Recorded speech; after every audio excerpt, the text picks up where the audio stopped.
Okay, in this video I will show you the problem that I couldn't solve in the last lecture.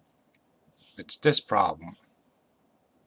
Sec 130 degrees minus sec 230 degrees plus sec 300 degrees. Okay, without using calculator. As you remember, sec, cosecant, and cotangent functions are the reciprocals of cosine, sine, and tangent respectively. So you don't really have to remember those three functions. When you see sec function, you want to immediately convert into 1 over cos 130, 1 over cos 230, plus 1 over cos 300. This. I'll not write, I'll omit the degrees symbols, these symbols, for simplicity. Okay, now our job is to locate where these degrees are located, 130, 230, and 300 on this unit circle. Okay, I drew this unit circle, right? You can see that the radius is 1 all the way around the origin. Okay, 130 degrees can be written as 130 is the same angle as 180 minus 50, right? Or you can write it as 90 plus 40 as well. But yes, either one is fine. 230 degrees. Well, let's stick with the 130. 130 degrees, where is that located? Well, it says that you have to first go to 180 degrees, 180 degrees, and then back up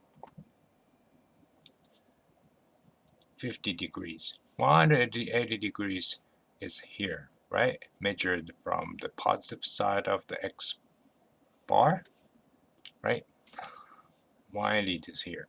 So, but you have to go back to, clockwise by 50 degrees. Okay, so 130 degrees, somewhere around here. Doesn't have to be accurate. Okay, going backward 50 degrees. So this is where 130 degrees is located. How about 230 degrees, the second angle? 230 degrees can be written as 180 plus 50. Plus 50, okay? So you move from 10 and half the circle, semicircle, right? That's the 180 degrees. And then you proceed, you keep going in the same direction, counterclockwise by 50 degrees. So you're going down 50 degrees down here. So the angle here is now 50 degrees. And this is where 230 is located at. 130 is located here. Okay, how about the last one? 300 degrees. 300 degrees can be understood as 360 minus the 60. Okay, degrees is equal to 300 degrees. So how do we move? 360 degrees, one full circle, right? So you go one complete circle. So you come back to the original position, 10, and then going backwards clockwise this way by 60 degrees. So it's somewhere around here. And the angle here is now 60 degrees. This is where 300 degrees located at. Okay, so the key here is to locate where on the unit circle these three angles are on, and we found that. Now, since we're reading the cosine of these angles, you remember the cosine is the x-coordinate of the angle, right? So, where's the x-coordinate of this point? It's, you draw a vertical line dropping down and hitting the x coordinate. So it's here. Cosine of 130 is located here in the negative x coordinate, right? This direction. See, can you see here that there is a right triangle formed here with this angle being 50 degrees? Okay, so if you can see that, that's great. By reading this right triangle pointing to the negative direction, one can see that the cos of 130 degrees is equal to the negative.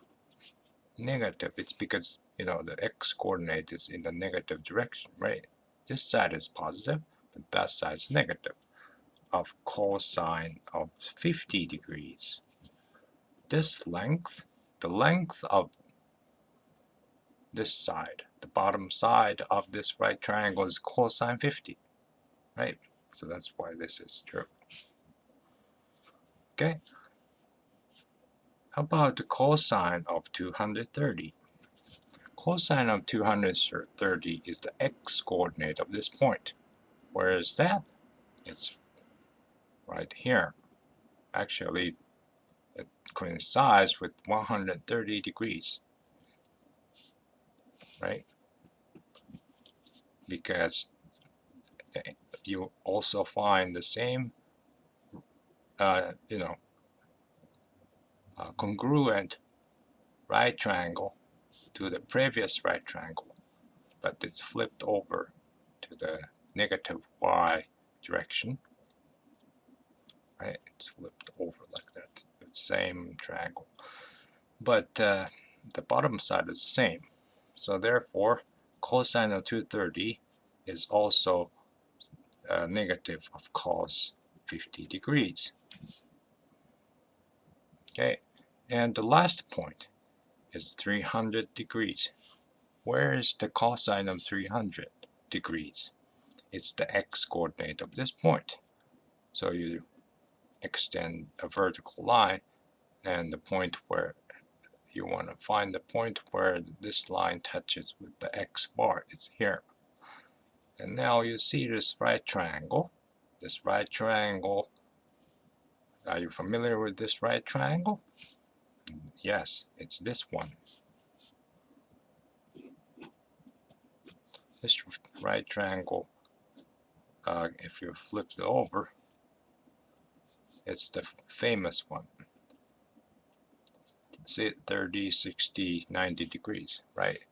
You've got to remember the length of all three sides is 1, 1/2 through square root of 3 over 2, right? When this side is 60 degrees. Okay, therefore, and you're seeing that over here, and this side is the shorter side, so this is 1/2, and this is 3 square root of 3 over 2. well, the cosine is the x-coordinate of this point.